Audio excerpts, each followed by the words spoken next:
یہاں پر اس آیت میں جو غبار اڑانے کی بات، غبار اڑانے سے مراد ہے کہ دشمنوں کو ٹھیک سے نظر ہی نہ آئے کہ کتنے لوگ ہیں اور کتنے لوگوں سے لڑنا ہے۔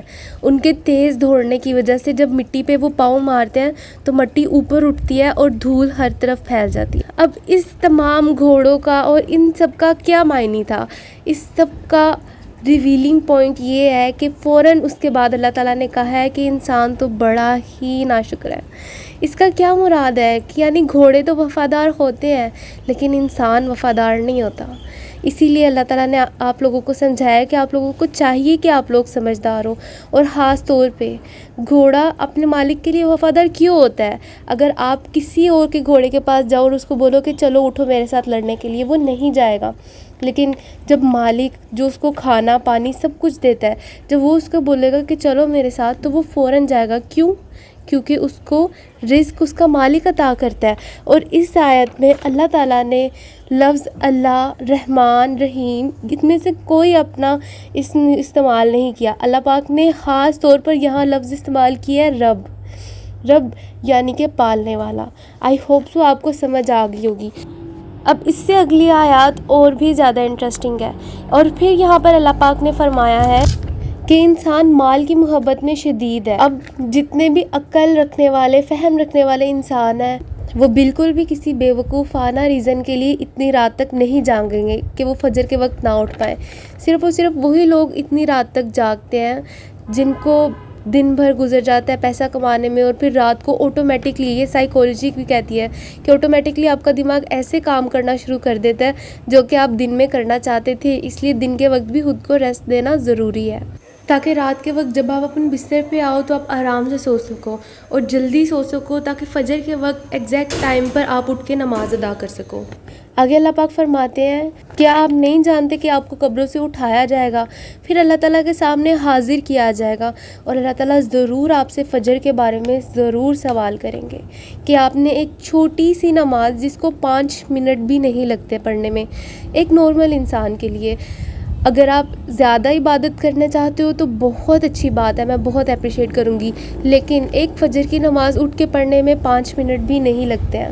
تو اللہ تعالیٰ آپ سے ضرور سوال کریں گے کہ آپ نے صرف 3 یا 4 منٹ بھی آپ نے نہیں دیے۔ اور پھر اللہ تعالیٰ نے اینڈ پر جو بات لکھی ہے نا، وہ بے حد زبردست ہے، اور یہ بات میرے دل میں گھر کر گئی ہوئی ہے، اور بے شک اللہ تعالیٰ سینوں کے راز تک سے واقف ہے۔ یہاں پر ایک چھوٹا سا پوائنٹ ہے جو میں آپ کو بتاؤں گی، جو کہ شاید آپ کے بھی دل میں گھر کر جائے۔ یہاں پر دیکھنے والی بات تو یہ ہے، جب حضرت آدم علیہ السلام کو بنایا گیا اور تمام فرشتوں کو کہا گیا کہ سجدہ کرو، تو سب نے سجدہ کیا سوائے شیطان کے، بے شک وہ جنات میں سے تھا۔ سورہ الکہف میں اللہ تعالیٰ نے یہ صاف صاف بیان کر دیا۔ اب سوچنے کی بات تو یہاں یہ ہے کہ شیطان اگر چاہتا تو وہ ایسے ہی سجدہ کر لیتا، جبکہ اس کے دل میں کچھ اور ہوتا، لیکن وہ سجدہ کر لیتا۔ سوچنے والی بات تو ہے، کہیں نہ کہیں آپ کے بھی دل میں آیا ہوگا، اگر کر لیتا تو کیا چلا جاتا؟ جیسے کہ ہم لوگ بہت سی چیزیں کر تو لیتے ہیں، جاتا بھی کچھ نہیں، لیکن ہم وہ چیز دل سے کرنا نہیں چاہتا۔ یہاں پر اللہ تعالیٰ نے اس چیز کا صاف صاف جواب دیا۔ دراصل ہم لوگ آج بھی اس لیول تک اللہ تعالیٰ کو جان ہی نہیں پائے۔ اس لیول تک تو کیا، ہم لوگ کسی لیول تک اللہ تعالیٰ کو جان نہیں پائے، جبکہ وہ اللہ تعالیٰ کو جانتا ہے۔